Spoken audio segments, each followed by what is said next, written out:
Here are 5 reasons why the 2017 Golden State Warriors would beat the 72-10 Chicago Bulls of 1996.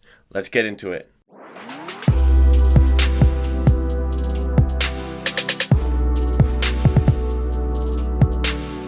What's up, everybody? Jacob Barnes here with Amateur Hour Sports, where we give you raw and unfiltered sporting content Monday, Wednesday, Friday, and Saturday.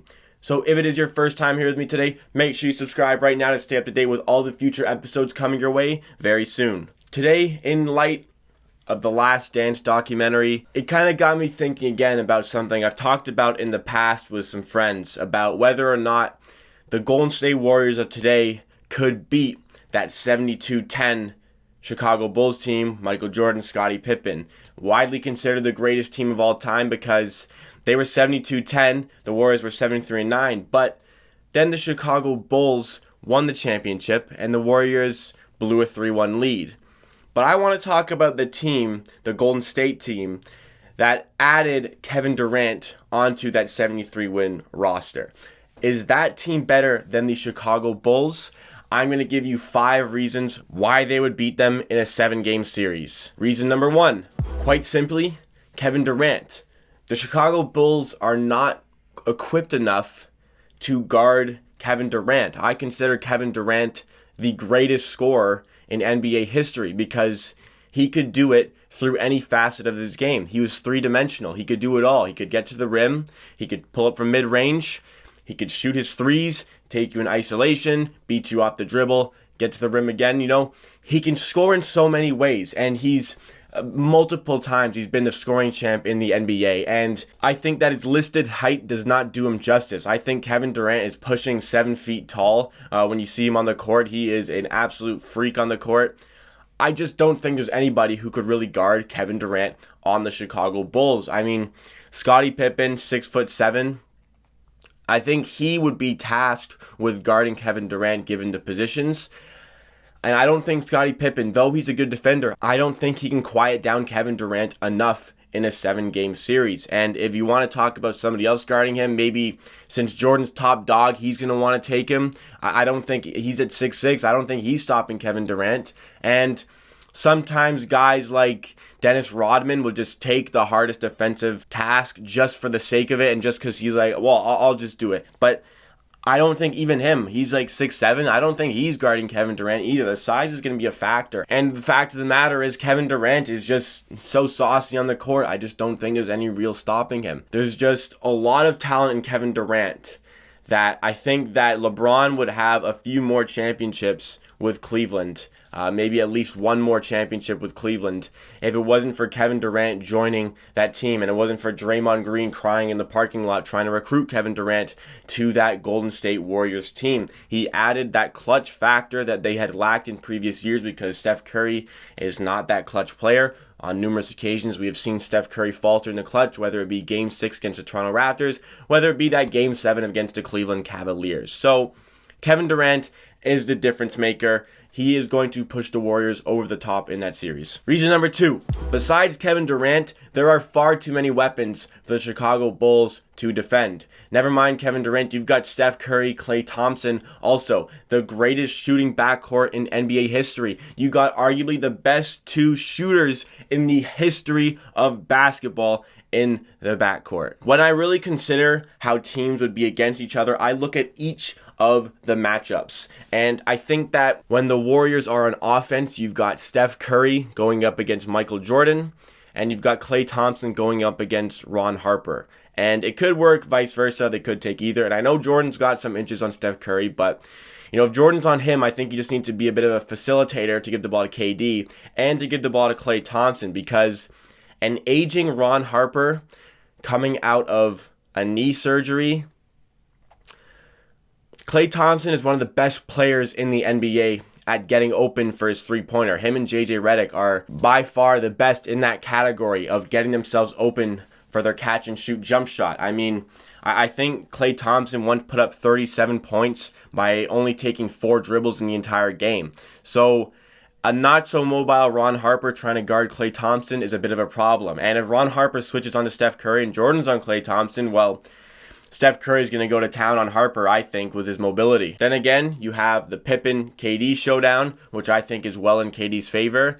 You've got probably one of the greatest matchups we may never see in Dennis Rodman going up against Draymond Green. And then at the center position, you've got Luke Longley going up against a mixture of JaVale McGee and Zaza Pachulia. And in those matchups, there's not really anything about those that's too interesting. I think those are just some normal bigs going up against each other, going to get some rebounds. Although I do think Zaza and JaVale would help share the workload in trying to out-rebound Dennis Rodman. I don't think they could do it, but they would have to share that workload in getting their rebounds there. But there's just too many scoring weapons. And I think Draymond won't have a fun time going up against Rodman. But the combination of Curry, Clay, and KD going up against Harper, Jordan, Pippen, there's too much there for the Bulls to handle. I know they're tremendous defensively, but I don't think Curry, if he has Jordan on him, needs to be that primary scoring player. I think he can allow Clay and KD to get their own, especially Klay Thompson going up against a not-so-mobile Harper. And like I was saying about KD, I think that people are going to struggle to guard him on that Chicago Bulls team, given the size. On the other end of the court, you may argue that the Golden State Warriors do not have a formidable defense, but with Steve Kerr as the coach, he has a good system defense. There is a system to the way they play their defense. And KD isn't a scrub on defense. And Klay Thompson is a quite good defender as well. So you got Klay Thompson probably going up. I'd say Michael Jordan. You probably got Klay Thompson matched up against Michael Jordan. And Michael Jordan's going to get his points.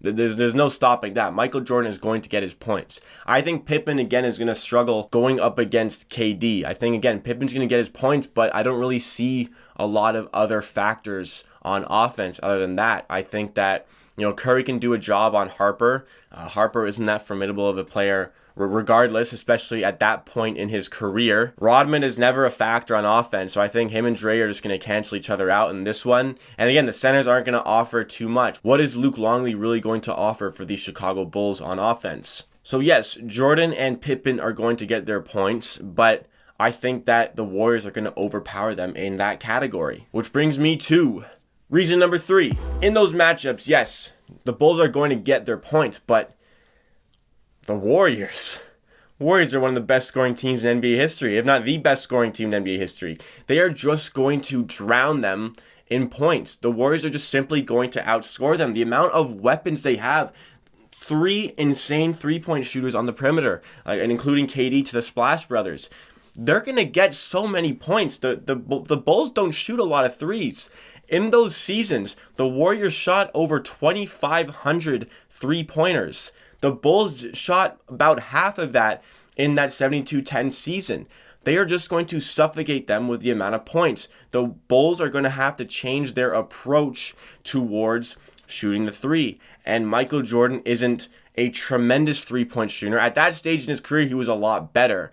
But a lot of people don't realize Michael Jordan was a pretty inefficient shooter throughout his entire NBA career from three-point land. And if we want to talk about eras, we can go to the hand check era where the Bulls can play a bit tougher defense on guys like Klay Thompson trying to get open. But we're also playing with a shortened three-point line. It was one of those weird times in the NBA where the three-point line was shortened. Imagine Klay Thompson and Steph Curry shooting from a shortened three-point line. They are going to demolish the Bulls with threes. They are just going to suffocate them with points. The Bulls just simply will not to keep up shooting all these mid-range jumpers. There are too many points going in on the other end from guys like Steph Curry and Klay Thompson. Kevin Durant's also going to be going to town. There's just too much firepower on that offense for the Bulls to deal with. Reason number 4. When it came to the Chicago Bulls in the 95-96 NBA season, it was all Jordan and Pippen, really. There weren't a lot of other options. And when Jordan and Pippen got tired and people had to come on the court, wasn't a great bench. And the Warriors, though it wasn't a great bench for the time, it's a lot better than the Bulls bench. I'm thinking starting fives for both teams. For the Warriors, you've got Steph, Klay, KD, Draymond Green, and then Zaza. For the Bulls, you've got Harper, Jordan, Pippen, Rodman, and Longley. And it's likely that for both teams, they're going to be playing small, especially because the Warriors are so formidable. So Draymond and Rodman can probably be at the center at some point, and you'd see Andre Iguodala come in, probably playing as the 3. You can slide Pippen and KD to the 4, and then Kukoc would come in for the Bulls. And even in that scenario, I like that matchup for Andre Iguodala, a former Finals MVP, a lockdown defender. Kukoc isn't really getting his points, I don't think, on Andre Iguodala, and I think Andre Iguodala can take advantage of that matchup. And with less bigs clogging the paint for KD, he's getting to his rim just that much easier. And you could say the same for Jordan, but there isn't as much weapons around him to free up that space. The Warriors can kind of clog down in the paint, whereas the Bulls can't, because you clog down in the paint, Steph Curry and Klay Thompson are going to go to town. Not to mention that the Warriors still have guys like David West, Sean Livingston, who I think is a great backup point guard for that time. Patrick McCaw is getting minutes. JaVale McGee off the bench for Zaza. There's a lot of pieces on the bench, but for the Bulls, you've got, once it goes past Kukoc, you've got maybe Steve Kerr, but even he wasn't shooting great that season, even though he is the best shooter in NBA history by percentage. Wasn't shooting great that season, and he wasn't even that tremendous of a player. And then you've got others like Bill Wennington and Dickie Simpkins.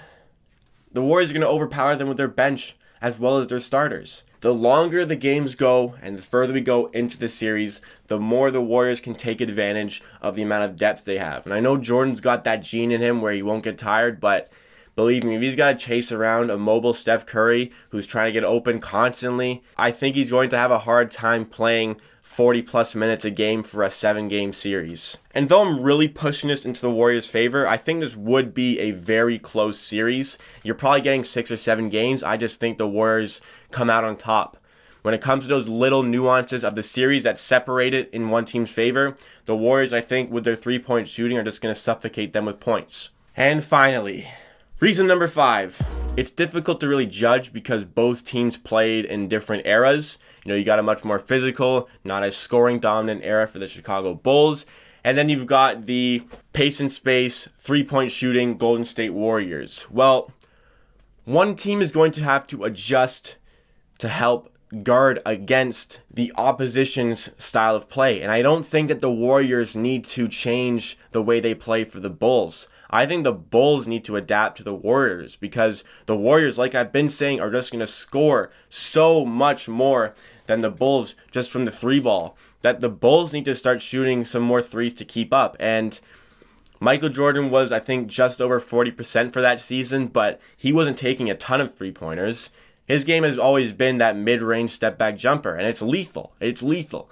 But over the course of a grueling 48-minute game, they're going to need those extra points from the 3-point line. And I just don't think that they have enough to really combat the Warriors without it. So they would have to change up the dynamic of the way they play to cater to the Warriors' style. And I think as soon as that happens, as soon as you have to start playing the opposition, that can set you back a little bit further. And in this case, you don't really have space to get set back because there are 4 All-Stars on this Golden State Warriors team.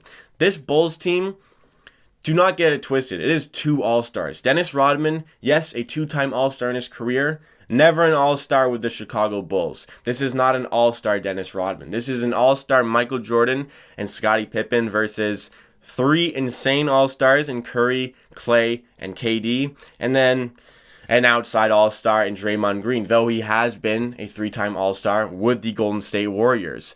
And he was an All-Star in this season we're talking about. So all 5 of these factors together are going to give the Warriors an edge when it comes to the 7-game series. And that is why, if I'm a betting man and we can somehow get these 2 teams to play each other in their heyday, I'm picking the Warriors to win. And no disrespect to Michael Jordan and whatnot, but there's just too many weapons as a team for the Warriors that the Bulls do not have. And though it won't be Michael Jordan's fault, the Bulls would lose that series to the Golden State Warriors. Thank you for watching. Make sure to like the video if you like, and subscribe right now to Amateur Hour Sports so that you stay up to date with all the future content coming your way. And don't forget to hit that bell so that you never miss an episode. Comment what you think would happen in a 7-game series between the 2016-17 Warriors and the 95-96 Chicago Bulls. At the end of the day, I believe what I say, and if you disagree, that's okay. We'll see you again next time.